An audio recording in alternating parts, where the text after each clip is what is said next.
아까 모두에 말씀드렸던 내용들이 이제 계속 나오는 내용입니다. 바로 오른쪽에 보시는 이와 같은 부처님 상이 실제로 보면 그리스 인물상이나 신상들과 굉장히 유사한 면들이 많습니다. 그래서 이러한 시각에서 푸셰라는 불교학자는 이제 간다라 기원설을 주장하게 된 것을 살펴볼 수 있습니다.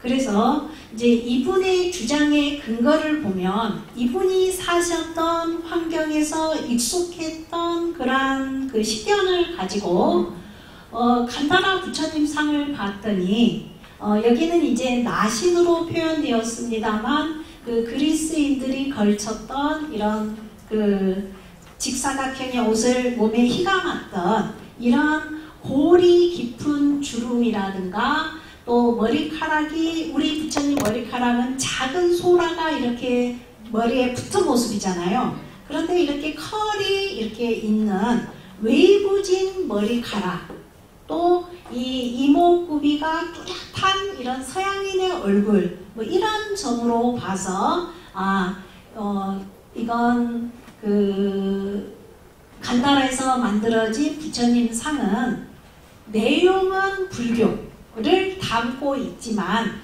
외형은 이 그리스의 예술 표현법을 닮았다. 그래서 이제 이것을 상징적으로 무엇이라고 표현했냐면 그리스를 아버지로 인도를 어머니로 그러니까 인도 어머니라는 게 이제 불교를 기반으로 해서 만들어진 상이라고 표현을 했는데 이제 단어로 헬레니즘화된 붓다 즉 그리스 문화화된 부처님 혹은 이 아폴로 인도화된 아폴로 신 아폴로 신의 모습을 이제 표방을 했다. 이렇게 이제 주장을 하게 됩니다. 그래서 푸셰의 그 학술적인 그 견해는 그리스적인 요소가 강하면 강할수록 시대가 올라가는 상이고 즉 그것은 그리스가 불상을 만드는데 그리스 미술이 영향을 미쳤다라는 견해이고 자 오른쪽의 상은 아마 여러분 이 상은 좀 눈에 익혀두실 필요가 있어요. 굉장히 독특한 모습을 하고 있는데 오른쪽에 있는 상과 비교했을 때 자세에서 차이가 있죠. 이제 입상이 아니라 무슨 상이에요?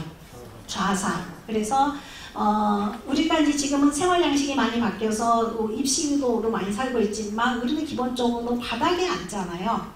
좌식이 기본입니다. 그래서 인도의 상들은 입상보다는 좌상 위주예요. 그래서 이건 이제 요가의 자세인데 그래서 또 한 가지 크게 보셔야 될 것은 여기에는 온 몸을 다 옷이 덮고 있잖아요. 그런데 여기는 어때요? 예, 이제 사실은 여기 옷자락 일부가 걸쳐져 있어요. 어깨에. 그런데 이게 몸을 많이 노출시켰습니다. 그런데 자 몸의 표현법을 보면 우리 포대화상처럼 둥글둥글해요. 약간 근육이 표현되어 있어요. 근육이 표현되죠. 근육이 표현되는 건 어느 기법이에요? 예, 그리스 서양적인 기법이에요.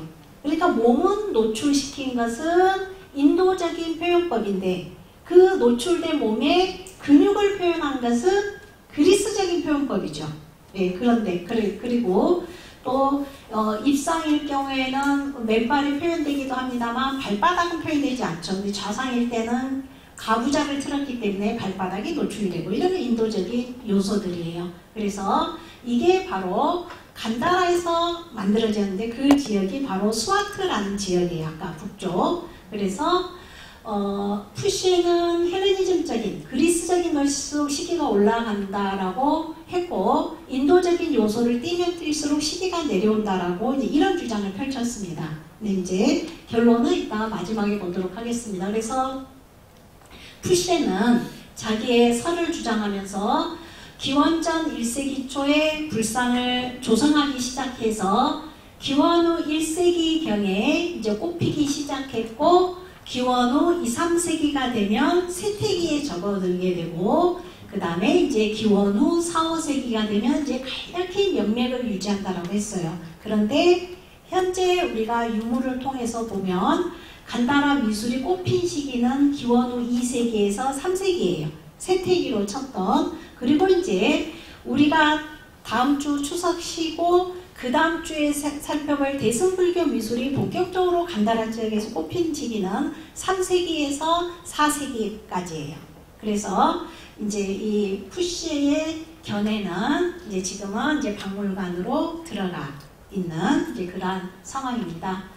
그래서 우리가 오늘 살펴보는 그리스적인 요소가 강한 간다라 부처님 상과 인도적인 요소가 강한 마투라 부처님 상이 이제 불상의 기원 부분에 있어서 중요한 의미를 갖고 있다라는 것이고요. 그래서 간다라 미술의 특징을 보시면, 자, 여러분 지금 왼쪽에 보시는 이 부처님 상은 단독으로 조성된 상이고, 오른쪽에 보시는 상은 부처님의 생애 가운데 한 장면인데, 돌 삭판에다가 우리 마앱을 새기듯이 이렇게 조각을 해 놓은 거예요. 그래서 이러한 조각을 우리는 부조라는 용어를 써요.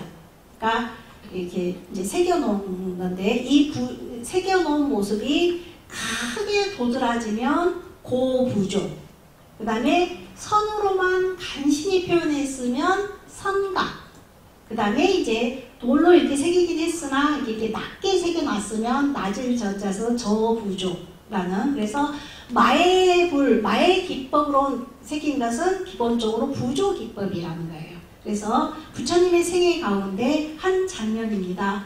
부처님의 생애 가운데 무슨 장면이겠어요? 말이 등장합니다. 출가 장면이에요. 그래서 간다라 지역에서는 이렇게 돌에다가 부처님의 생애를 새겨서 탑 기단이라든가 탑신 부분에 이걸 다 부착을 시켜놨어요. 그래서 간다라 미술의 가장 큰 특징 가운데 하나는 이 부처님의 생애를 새긴 불전, 부처님의 전기를 부조 기법으로 새긴 이런 불전 부조가 주류라는 거예요. 자, 그다음에 왼쪽에 있는 상은 우리가 동남 서부 전후 좌면을 다 봤을 때 우리 전신을 찍어 놓은 듯하게 만들어 놓은 상을 우리가 환조상이라고 합니다. 우리 부처님 상 같은 경우. 근데 간다라 지금 왼쪽에 보시는 상은 여러분 환조일까요? 부조일까요? 네. 자, 간다라 상은 환조가 하나도 없어요. 다 부조예요. 근데 도드라지게 좀 더 많이 도드라지게 새기고 단독으로 새겼느냐 아니면 스토리를 새겼느냐 차이일 뿐이에요. 왜냐? 이러한 상들은 다 탑에 부착을 시켰거나 혹은 우리처럼 이렇게 완전한 이런 불전은 아닙니다만 탑이 있으면 탑 주변에 작은 방을 여러 개 만들어요. 탑돌이 하면서 관상할 수 있게 그 조그만 방들에 이러한 상들을 보관하는데 이렇게 벽면에 붙여서 해요. 그러니까 우리가 이 뒤로 돌아가서 부처님 뒤를 볼 일은 없어요. 그렇기 때문에 많은 공력을 들여서 뒷면까지 다 새기지는 않아요. 그러한 차이점들이 있습니다. 그래서 다음에 국립중앙박물관에 용산에 가시면 인도실 있어요. 거기에 간다라상 보살상도 있고 하니까 그때 한번 봐주시면 되겠습니다. 그 다음에 제가 이제 슬라이드를 요건 조금 바꿨는데요.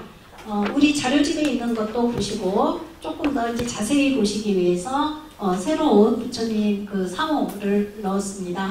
그래서 보시면 이목구비가 굉장히 뚜렷하고 코가 오똑하고 이제 가장 큰 특징은 우리나라 불상과 비교했을 때 지금 보시는 간다라 불상이 우리 머리카락에도 훨씬 가깝죠. 네, 그래서 이제 간다라 불상을 보실 때 그리스적인 요소가 강한 것은 지금 보시는 이런 웨이브진 머리카락이에요. 그리고 아까 수아트 지역 있죠. 수아트 지역의 특징은 이렇게 웨이브가 지지 않고 이렇게 직선처럼 머리카락이 그냥 이렇게 직선으로 표현되어 있는 그러한 지역적인 특징을 보이고 있습니다. 자, 이러한 당대의 최고의 남성상이 모델이 되어서 부처님상을 조성을 했는데, 시간이 지나면 지날수록 이런 세속적인 남성의 모습들은 사라지게 돼요. 그러면서 나타나는 게 부처님 머리카락이 뭘로 변한다는 거예요? 소라 모양으로 변하는. 그래서 소라 모양의 머리카락을 우리가 뭐라고 지칭해요? 나발. 네, 소라 나자 머리카락 발자를 써서 그걸 나발. 우리 대웅전에 계시는 부처님의 머리카락은 나발이고, 우리가 보는 대부분의 부처님 상은, 왜냐하면 인도에서도 3세기 이후가 되면 이제 이런 세속적인 남성의 이미지는 부처님 상에서 사라지게 되고, 신성성을 갖는 이렇게 그 태양의, 사실 이 소라 모양은 태양의 운행을 상징하거든요. 그래서 이걸 이제 머리카락으로 다 표현하는 것들을 볼 수가 있습니다. 그리고 우리 대웅전의 부처님 상도 보면 우리나라에도 부처님 머리 위에 이렇게 혹 같은 게 솟아나 있어요. 여기에서는 훨씬 뚜렷하죠. 왜냐하면 긴 머리카락을 올려 묶었으니까, 상투를 틀었으니까. 그래서 이게 이 상투가 시간이 지나면은 오랜 수행의 결과 살이 솟아오른 살 상투 모양으로 변하게 되는 거고, 그걸 우리는 뭐라고 불러요? 육계. 살 육자 상투 계자를 써서 육계라고 해요. 그래서 불상이 갖는 가장 큰 특징은 육계상을 갖추고 있다라는 것입니다. 그래서 이러한 모습들로 이제 모습들이 초기 부처님 상이라는 거죠. 그래서 우리나라도 이렇게 양쪽 어깨를 다 덮는 부처님 상이 있어도 지금 간다라 불상에서 보는 것처럼 목 부분이 이렇게 바트게 넘어가는 게 아니라 우리는 가슴이 넓게 열리는 그런 형태의 변화가 있습니다. 그래서 이러한 것들이 이제 특징이라고 하겠습니다. 그래서 간다라 미술의 특징을 보면 이제 불상이 일반상과 구분되는 가장 큰 특징은 머리 위에 이렇게 상투가 있는 모습, 육계상을 갖추고 있다는 것이고요. 또 우리가 부처님 상만이 갖는 특징 가운데 경전에 보면 부처님은 이러이러한 특징을 갖는다 라고 해서 그걸 32상 80종로 들어보셨죠? 그래서 32상 가운데 가장 중요한 게 이 머리 위에 상투가 있다. 육계상이고요. 또 다른 특징이 우리가 좋은 관상, 대인이 될 관상은 귀가 커야 돼요? 작아야 돼요? 길어서 어깨까지 닿을 정도. 그래서 부처님의 귀가, 여기는 좀 뭐 그렇게 잘 표현되지 않았습니다만, 우리 다음에 불국사 가서 그 금동불, 토기실 하실 때 만든 금동불 보면 뭐 귀가 쭉 늘어져서 거의 어깨에 닿을 정도로 이렇게 큰 귀인 걸 볼 수가 있습니다. 그리고 스님들이 입는 걸 가사라고 하죠. 이제 우리가 스님들이 입는 옷이기 때문에 승의, 부처님이 입으시면은 불의가 되겠죠. 그래서 이러한 이제 그 옷을 입고 있는 것은 이제 인도식이라고 한다면, 아까 말씀드렸다시피 이 둥근 빛을 상징하는 둥근 원의 광배, 우리가 두광을 갖추고 있는 것은 바로 그리스 로마의 성인들을 표현하는 표현법들을 이제 간다라인들이 수용한 그러한 형태입니다. 그래서 우리나라도 여러분 서산 마예불이라든가 이런데 삼국시대 불상들은 이제 이런 원형에서 우리는 이제 보주 형태, 그 천도 복숭아처럼 복숭아 형태로 바뀌고 거기 바깥면에 불꽃 문양들이 들어가게 되지만, 시기가 올라가는 불상일수록 거의 원형, 아무런 문양이 없는 원형에서 시작을 해서 시간이 지나면 여기에 이제 다양한 문양들이 채워지고, 그 다음에 모양도 이렇게 끝이 뾰족한 보주 형태라든가 이제 다양한 형태로 지역에 따라서 변해가는 것들을 살펴볼 수가 있습니다. 그 다음에 이제 푸시에가 간다라 부처님 상을 보고 인도화된 아폴로라고 이제 지칭했던 것 가운데 근거로 들었던 부처님 상이 왼쪽에 보시는 이 부처님 상입니다. 팔은 손은 별도로 해서 끼워 넣었기 때문에 또 이렇게 넘어지거나 하면 돌출된 부분들은 파손이 많습니다. 그래서 대부분 이제 불상들이 이렇게 팔 윗부분이 손하고 같이 없어진 경우를 볼 수가 있는데요. 자, 이 부처님은 정면상이에요? 측면상이에요? 측면상이죠. 이런 측면상은 사실은 단독의 상이 아니라 여기에 그 부처님의 일대기의 작은 장면들이 표현이 돼요. 그래서 아까 손에 그릇을 들고 있는 부처님은 어린아이에게 흙을 보시받는 부처님이고, 그러니까 불정 가운데 시대가 지나면서 나타나는 한 현상입니다. 그래서 이와 같이 측면을 향하고 있는데, 여기 이 아폴로상처럼 이 아폴로상도 이렇게 측면을 향하고 있고, 이렇게 골이 깊은 옷주름들이 여기에 골이 깊은 이런 옷주름, 또 이렇게 물결 모양의 머리카락 등등으로 봐서 이제 그 그리스 문화가 바로 간다라 불상을 만드는데 영향을 주었다라고 한 거죠. 근데 실질적으로 현재 이 불상은 조금 아까 맨 처음 계속 보여드렸던 그 불상보다는 연대가 좀 떨어지는 불상이에요. 그리고 중요한 것은 실물을 지금 찾을 수가 없어요. 저희가 많은 학자들이, 저희도 마찬가지입니다만 파키스탄에 가서 박물관을 다 뒤져도 이 상은 현재 찾을 수가 없습니다. 그래서 이제 그러한 모습들이고요. 그래서 간다라 미술을 꼽혔던 이제 쿠시안 제국은 어떤 나라냐 하면 중국 한나라 역사서인 한서의 서역전에 중국의 입장에서 서쪽에 있는 나라들을 언급해 놓는 데 보면 유목민인 월지족이, 이 시자는 종족을 상징할 때는 시로 읽지 않고 지로 읽습니다. 그래서 이 월지족이 기원전 2세기경에 이 흉노에게 쫓겨서 서쪽으로 이동을 했고, 지금 현재 간다라 미술이 꽃피었던 그 중심지인 페샤와르 지역의 수도를 정하고 여기에 이제 중인도까지 통치한 이런 제국이다 라고 이제 언급을 하고 있습니다. 그런데 여기에 이제 여러 왕들이 있는데 그 가운데 네 번째 왕이 이 카니시카라는 왕입니다. 그래서 이 왕 때 이제 불상들이 간다라에서 조성이 되게 됩니다. 그래서 이 지역은 아까도 보셨던 것처럼 이렇게 길게 되어 있기 때문에 그리스, 로마, 이란 문화, 인도, 중앙아시아와의 교류 지역으로 지리적인 좋은 위치를 이제 차지하고 있는 것들을 살펴볼 수가 있습니다. 그래서 당연히 이때 인간의 모습으로 부처님을 표현할 때 가장 당시인들이 이상적으로 생각했던 인물은 왕이었기 때문에 왕의 초상 조각을 본떠서 부처님 상을 만들지 않았을까라는 이제 추정을 하게 됩니다. 그런데 바로 이 카니시카 대왕의 초상 조각이 현재 남아 있습니다. 지금 보시는 것은 마투라 박물관에 있는 상인데요.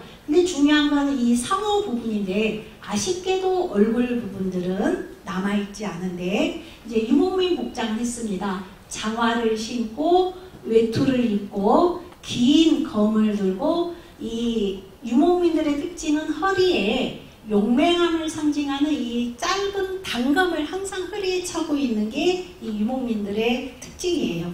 그런 특징을 잘 갖추고 있는데 대신에 이런 이제 그 왕이 발행한 금화를 통해서 우리가 이제 유출을 해 볼 수가 있습니다. 그래서 보시면 앞면에는 본인의 초상 조각을 새기고, 그 동전 뒷면에는 구슬이 이렇게 쭉 에워싸고 있는 연주문 안에 자신이 신봉하는 신의 모습을 새기게 되는 거죠.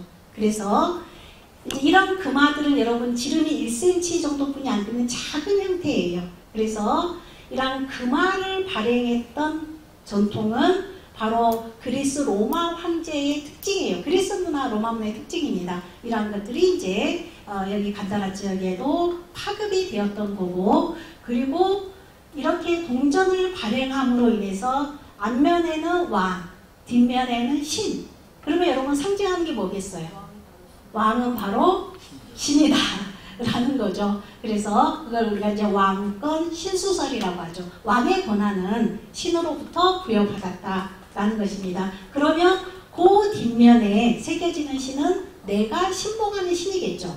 내가 좋아하는 신인 거죠. 그래서 그런 걸 유추해 볼 수 있는데 여기에 있는 신은 이 머리 주변에 이렇게 태양의 모습이 비치는 모습이 있는 이제 미트라라는 태양신이고요. 여기에는 두광과 신광을 갖추고 있고 보도라고 했는데 바로 붓다인 거죠. 그래서 쿠샨족들은 기본적으로 여기 오른손에 이렇게 뭔가 들것 들고 있죠. 그 다음에 이 오른쪽 어깨에 이렇게 불꽃 무늬가 새겨져 있어요. 그래서 여러분 페르시아 제국의 종교는 무슨 종교일까요? 조로아스터교. 그래서 그거 우리가 이제 배화교라고도 하죠. 조로아스터교는 불을 숭상하잖아요. 그래서 이 유목민들은 기본적으로 조로아스터교를 믿었는데 그뿐만 아니라 힌두, 뭐 서양신, 그 다음에 불교를 다 신봉했던 것들을 살펴볼 수가 있습니다. 그 다음에 이제 카니시카 대왕이 중요한 이유는 인도를 순례했던 법현 스님이나 여러분께서 잘 알고 계시는 현장 스님의 그 기록에 의거하면 이 간다라 쿠샨 제국의 수도였던 페샤와르는 이렇게 다 거쳐가는 지역이었어요. 그런데 중국에도 알려져 있는데 이 페샤와르에는 당시 동양 최대의 불탑이 있었던 거죠. 100m가 크기가 100m가 넘는. 그래서 그 탑을 순례하는 것이 당시 국법 승들에게 필수 코스였던 거예요. 그래서 그것을 보고 현장 스님도 기록에 남겨놓고 있습니다. 그걸 현장 스님은 장리부도, 탑을 부도라고 표현을 했습니다. 그래서 거기에 서양의 학자들도 지대한 관심을 가졌는데 이제 이미 영국 식민지 시절 때는 이미 폐허가 된 거죠.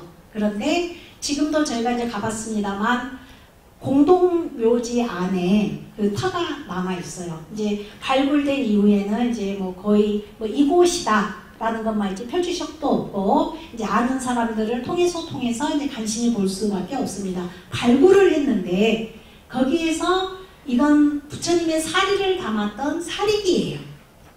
그래서 요 부처님이 새겨져 있는 여기 뚜껑 부분이고 요 안에 이제 사리가 있어야 되는데 발견 당시에 이미 이제 사리는 사라지고 없는 상태였습니다. 그런데 여기 중요한 것이 여기에 여기 점으로 이렇게 막 새겨놨어요. 카니시카 1세가 공양을 올렸다. 그래서 카니시카 대왕의 이제 사리 장엄으로 알려져 있는데 불상의 기원과 관련해서 살펴보셔야 될 것, 여기 가운데 있는 부처님 상을 좀 크게 확대했습니다. 상호를 보시니까 어떻게 그리스인 같아요? 동양인 같아요? 동양인 같죠? 그래서 이제 그 전에 학자들이 딜레마에 빠진 거예요. 카니시카 왕이면 쿠샨족의 4대 왕인데 여기에는 카니시카 왕이 몇 년도에 왕이 되었다라는 또 기록은 없어요. 명문으로 남아있는데 카니시카 즉위 몇 년만 나와있는 거예요. 그래서 아까 앞에 있는 카니시카의 가로 안에 제가 연도를 써놨잖아요. 그래서 이제 학자들이 78년에 카니시카가 왕이 되었다. 즉위년 해에 뭐 144년이다. 뭐 등등의 이제 여러 설이 있다라는 그런 것입니다. 그래서 이렇게 이런 식의 얼굴인데 그러면 이 푸시의 설을 어떻게 해석해야 되나 몇 번째 논란에 빠졌는데 그건 이제 인도적인 요소가 강한 것이 시대가 올라간다라는 새로운 학설이 나왔기 때문에 이제 자연스럽게 이제 해결이 된 걸 볼 수가 있습니다. 그래서 이러한 그리스 미술의 바탕이 되었던 것은 헬레니즘인데 바로 헬레니즘이라는 건 그리스의 사상이나 생활 양식을 따르는 것이고 시대적인 개념은 알렉산더의 동방 원정 이후 바로 그 프톨레마이오스 왕조가 멸망하는 기원전 30년, 그래서 한 300년간의 시기이고 문화적인 개념은 세계화한 그리스 문화라는 개념을 갖고 있습니다. 그래서 동방의 종교 전통인 인도의 불교와 서양의 고전 미술이 합쳐져서 이제 간다라 미술을 만들어냈다. 그래서 간다라 미술에는 이제 헬레니즘이 영향을 미쳤다. 라는 것이고, 이 지도는 바로 마케도니아의 알렉산더 대왕이 이제 그리스의 여러 도시 국가들을 정복을 하고 그 여세를 몰아서 이제 페르시아 아케메네스 제국으로 진출을 해서 이제 그 루트들입니다. 여기 이제 거대한 지역에 그리스 문화를 전파시켰다라는 점입니다. 그래서 그러한 면들을 보면 먼저는 이 곱슬거리는 머리카락에서 영향을 받았고, 또 하나는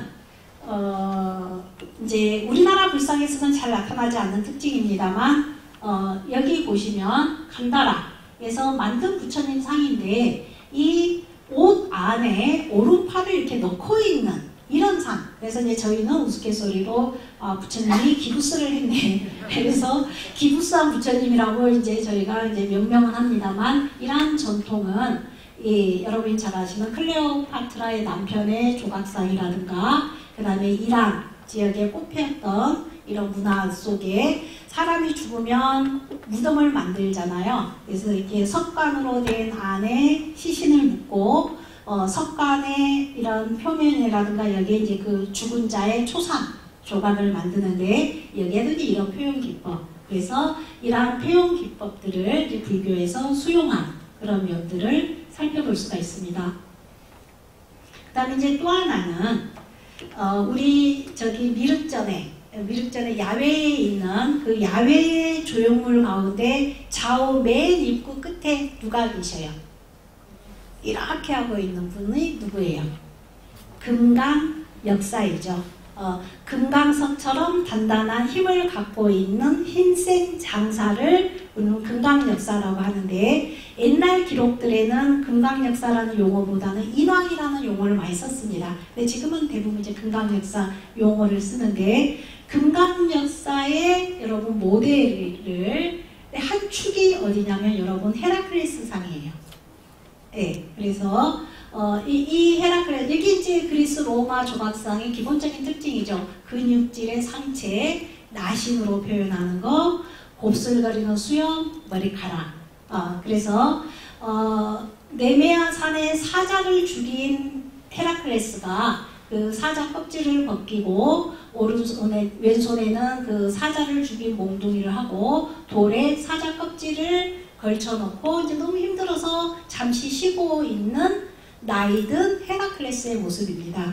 그런데 이 헤라클레스의 모습이 간다라 불전도 속에 들어오게 되는데, 여기에는 이제 한 단편입니다만 가운데는 설법하는 부처님이라든가 이런 부처님이 계실 텐데, 여기에 그 돌에 걸쳐 놓았던 사자 껍질을 이 인물은 머리에다가 쓰고 있죠.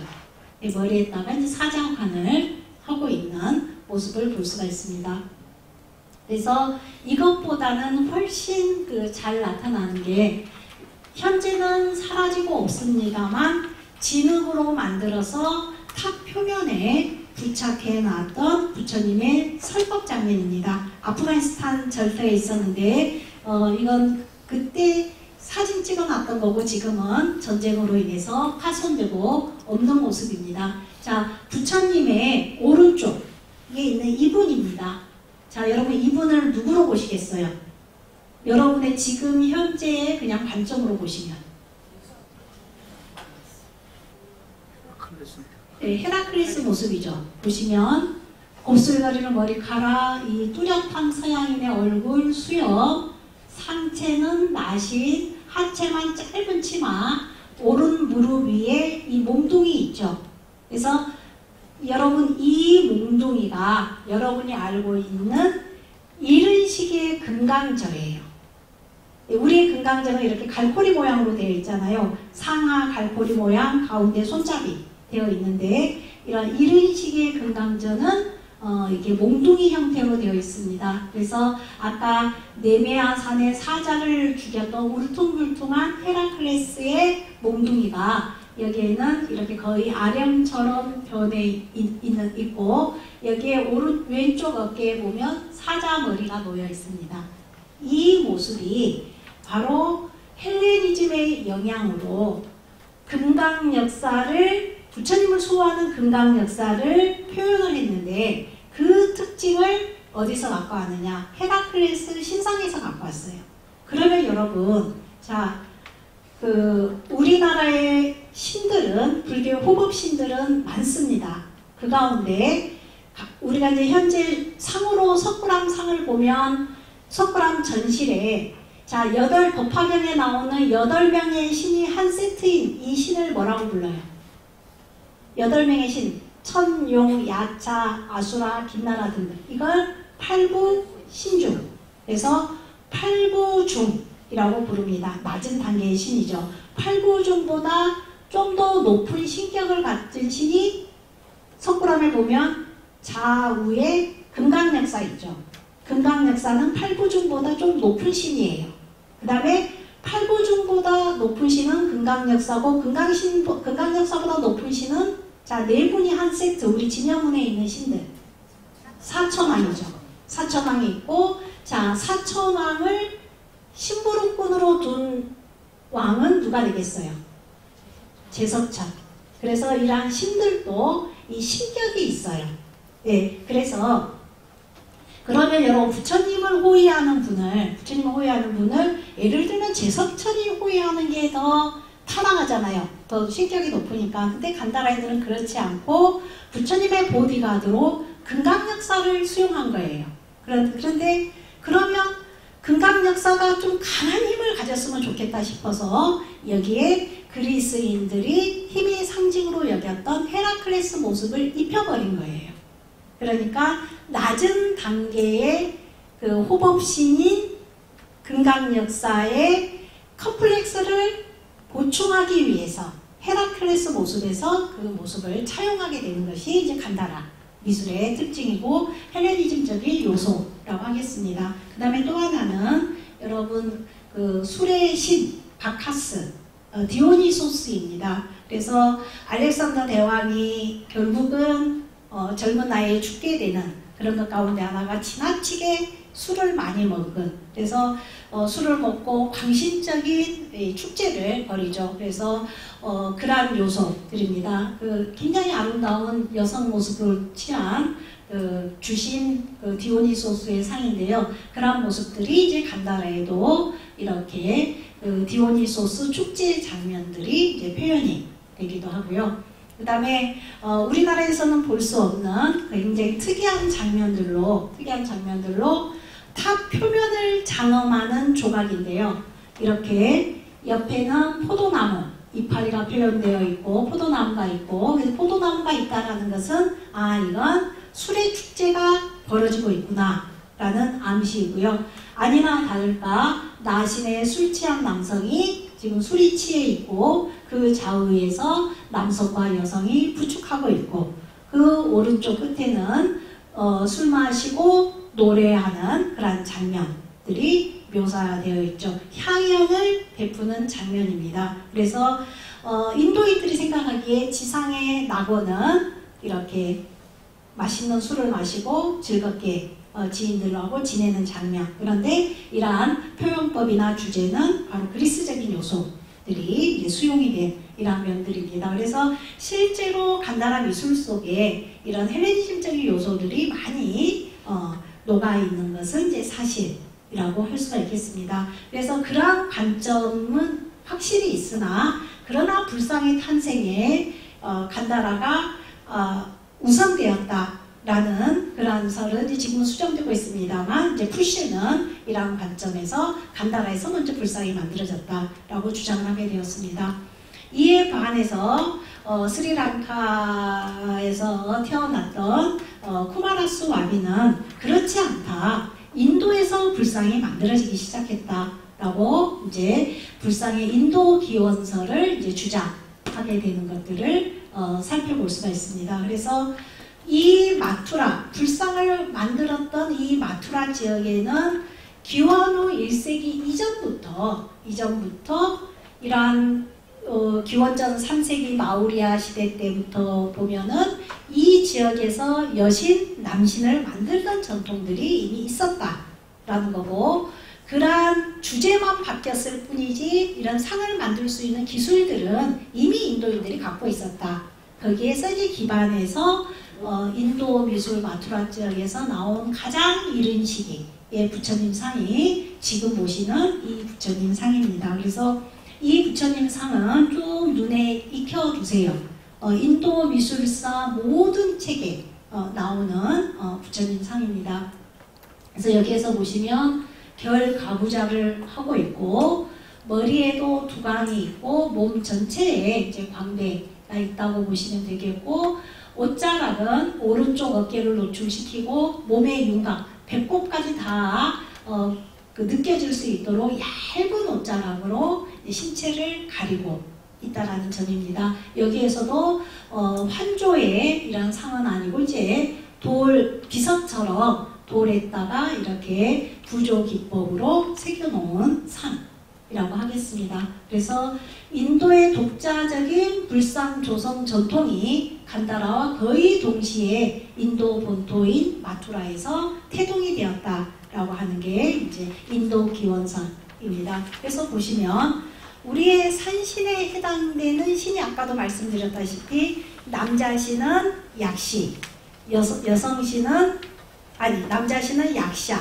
여성신을 약시라고 부르는데 보시면 인체 양감을 이렇게 굉장히 살리고 있고 여성상을 조성을 할 때는 이란 약샤와 약시에게 기원하는 건 우리 인류 공통의 기원 가운데 하나가 아들을 낳게 해주는 거잖아요. 그래서 약샤, 남자신에게는 재고를 상징하는 이렇게 볼록한 배, 포대화상 같은 이 볼록한 배가 경제적인 재력을 의미한다면 여자신은 아이를 낳아서 길러야 되기 때문에 이런 성적인 것을 강조하는 거죠. 그래서 가슴의 표현과 이 엉덩이의 표현을 이제 강조하는 이러한 상들을 만들어내고 있는 것들을 볼 수가 있습니다. 그래서 이러한 상들이 불교의 상 이전부터 조성되기 시작하다가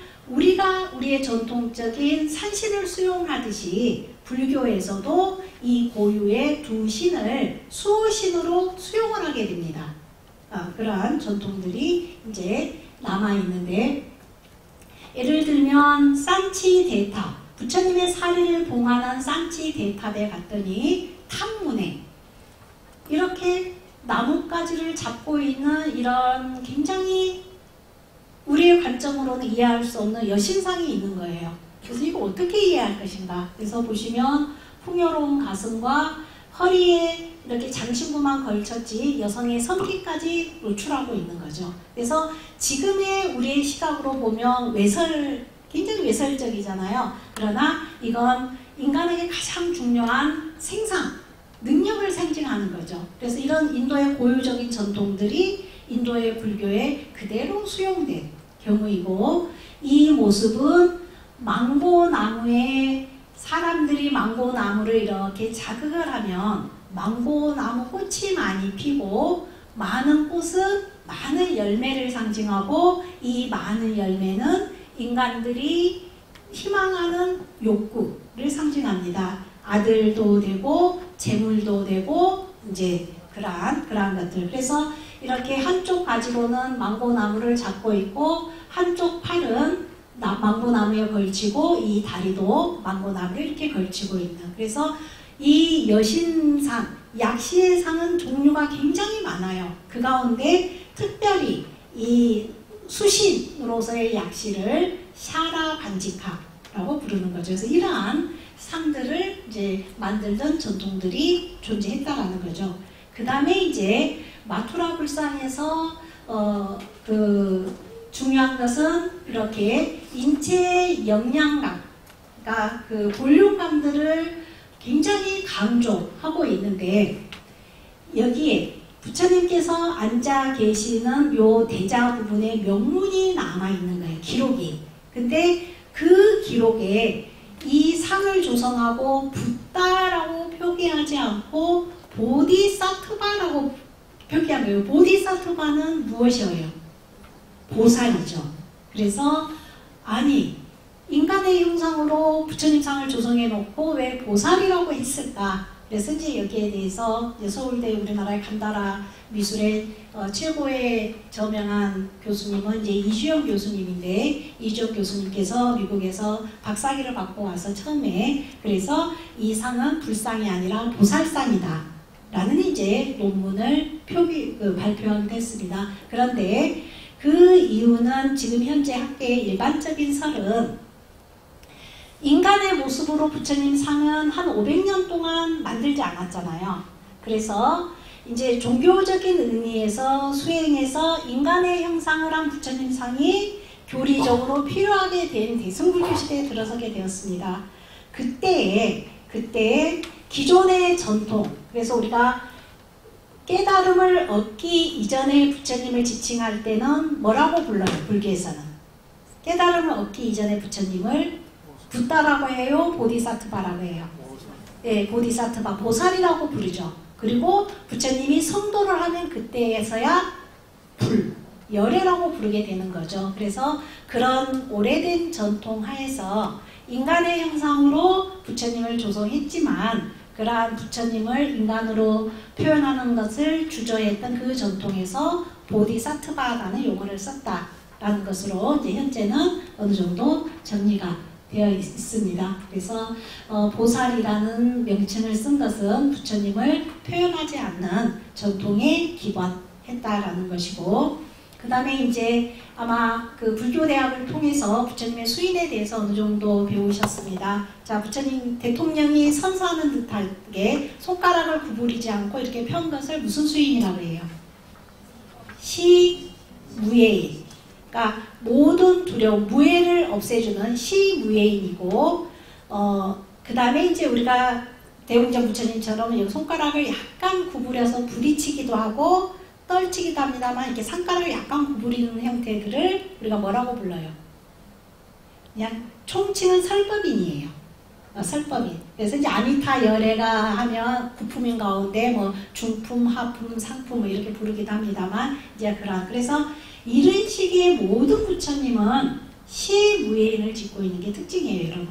우리나라도 마찬가지입니다. 서산 마애불 가면 다 이렇게 시무예인이에요. 그래서 삼국시대 부처님상은 시무예인이고, 그게 이제 통용화되다가 석굴암 부처님 되면 이 올렸던 손을 어떻게 해요?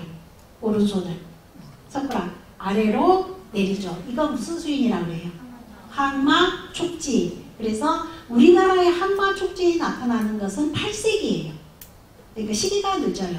그 다음에 이제 아미타 신앙이 성행하게 되면서 이 다양한 손 모양들이 나타나게 돼요. 네, 그러나 이러한 그 시무예인, 그 다음에 이런 아미타 열애가 지는 다양한 수인들을 총칭은 여러분 설법인이에요. 그러니까 여기에 있는 이 시무예인도 결국 두려움을 없애주는 것은 중생들이 부처님의 설법을 듣고 두려움을 없애는 거잖아요. 그래서 넓은 의미의 설법인이지만 그것을 우리가 이제 또 세분할 때는 이제 시무예인이라고 합니다. 그 다음에 옷자락이 이 왼쪽 어깨에만 이렇게 걸쳐지는 것을 우리가 우견편단. 그 다음에 부처님이 앉는 대자는 연꽃으로 되어 있는 연화자와 사자가 같이 보이는 사자자로 크게 구분하는데, 이 마투라 지역에서는 이제 사자가 배치되어 있는 사자자이고요. 그리고 이제 우리가 사진으로 봐서 그렇습니다만 간다라 불상과 마투라 불상은 쉽게 구분이 가능해요. 재료예요. 간다라 불상은 그 흑요석처럼 검은 빛이 나요. 아주 검은. 그래서 편안이고요.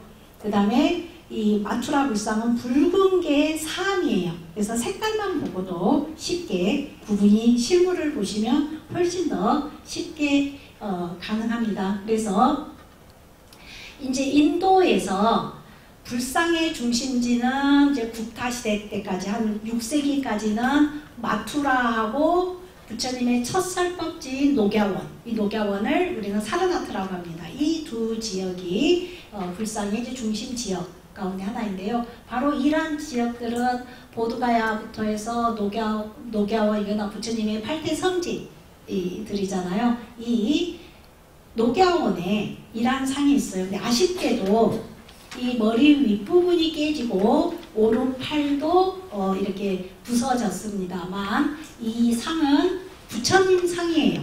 그래서 마투라 지역에서는 주로 부처님이나 보살상이 좌상으로 많이 표현되는데 여기에는 이제 입상으로 표현된 경우입니다. 뒤에 있는 사진은 그 녹야원에서 발견 당시의 모습들인데 이 부처님 상에도 보면 아까 카니슈카 대왕 있잖아요. 카니슈카 3년이라고 이제 명기가 되어 있는 거예요. 그래서 이걸 이제 그 제2연도에 따라서 여러 가지 설이 있는데 이제 현재는 일반적으로 이제 123년, 그러니까 2세기 초반으로 여기고 있는 오래된 상인데 사르나트에서 출토가 되었습니다만 이 상은 마투라에서 만들어져서 이 사르나트로 이동한 상입니다. 그래서 여기에도 이제 명문이 남아있는 것을 살펴볼 수가 있습니다. 그래서 우견 편단을 하고 있고 그 32상 80종호 가운데 우리나라 불상에서는 표현되지 않는 특징이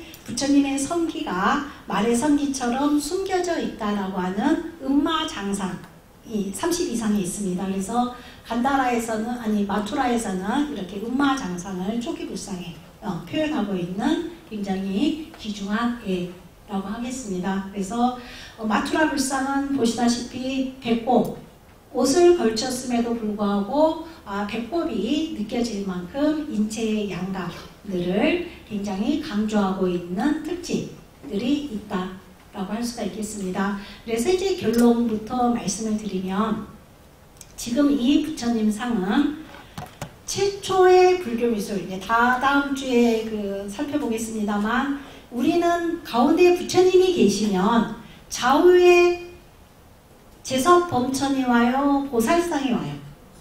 보살상. 예를 들면 석가열의 좌우에는 무슨 보살과 무슨 보살이 일반적으로 와요? 문수와 보현. 그러면 가운데에 아미타 열애가 계시다면 관세보살과 대세지보살 이런 세트이잖아요. 그런데 다다음 주 살펴볼 텐데 인도에서는 99%가 석가열애예요. 부처님은. 우리처럼 아미타, 약사, 비로자나 미르 등등이 분화되지 않아요. 부처님은 오직 석가열애. 그러면 우리의 관점에서 보면 석가열애 좌우에는 두 보살의 명칭은 문수와 보현이 와야 되죠. 그건 한참 후대의 조합이고 인도에서 나타날 때는 그 두 자리는 관음과 미륵이에요. 여러분.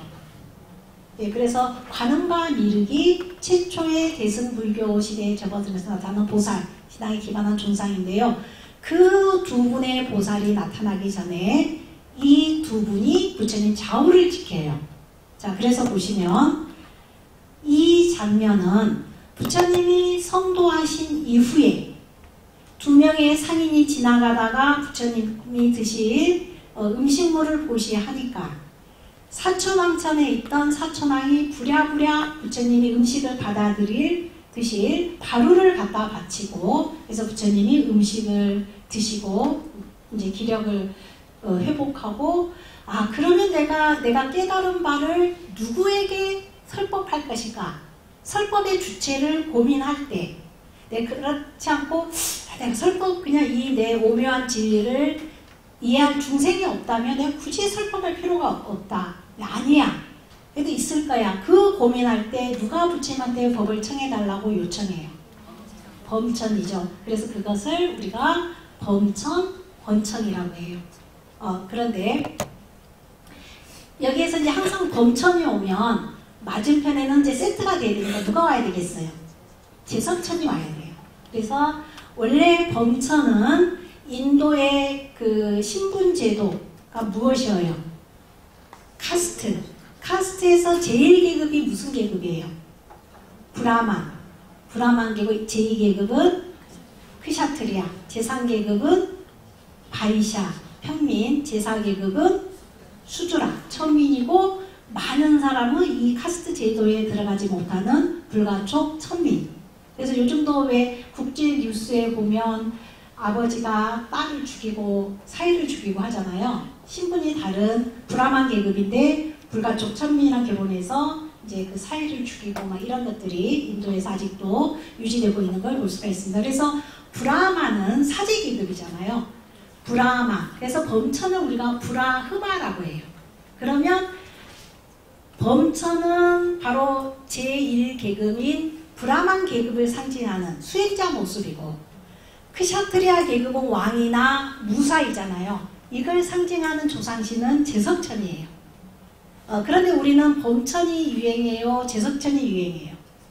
우리는 우리나라에 들어오면 제석천이에요. 우리는 왜냐하면 왕보다도 왕이 수행자보다도 우선적인 실질적으로 고대에 그렇게 자리 잡았기 때문에 이제 그래서 이 수행자 모습을 하고 있는 분은 범천, 그 다음에 터번을 쓰고 장신구를 걸치고 이런 왕의 모습을 한 분은 제석천이에요.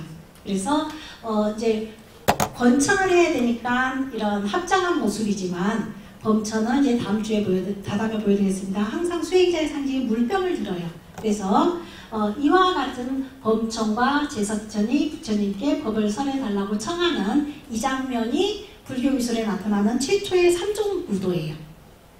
대승불교 시대가 들어서면 이 두 분은 쫓겨나요. 이 두 자리는 관음보살과 미륵보살이 차지하게 됩니다. 그걸 이제 다음에 살펴볼 텐데, 이게 이제 수아트, 부카라라는 절터에 발굴을 했더니 아까 말씀드렸던 기원전후 1세기층에서 이와 같은 상이 출토가 된 거예요. 그러니까 명문은 없지만 고고학적인 조사를 통해서 이게 지금 보시는 이 상이 이제 가장 이른 시기에 간다라 불상으로 추정이 되는 거죠. 그렇다 보니까 아까도 말씀드렸다시피 인체 표현은 그리스적인 표현이지만 차기법이라든가 좌법, 그 다음에 이제 상호의 표현은 이제 그리스적인 요소들이 있지만, 머리카락은 아까 웨이브진 이런 머리카락이 아니라 그냥 이렇게 직선이 있는 듯한 이러한 표현법.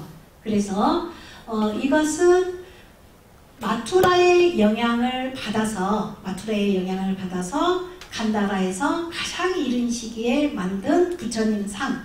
그렇기 때문에 불상은 마투라에서 먼저 제작되었다, 조성되었다라고 하는 것이 이제 현재의 가장 선진적인 학계의 동향입니다. 그래서 여하튼 이러한 특징들이고요. 그래서 이제 여기에 왜 그러면 인간의 형상으로 부처님이 필요하게 되었을까라는 것들은 수행법의 변화라고 할 수가 있겠습니다. 그래서 이제 그 이후에 그 초기 불전에서 이렇게 대승불교 시대에 들어오는 불전들에 대해서는 이제 여러 교수님들 통해서 교학적으로 많이 공부하시고 계시겠지만, 이제 그 실질적으로 수행을 할 때 우리가 이미지를 떠올려야 되는 그런 수행법들. 그래서 구체적으로 관불 수행을 하게 되면 부처님이 어떤 모습인가에 대한 게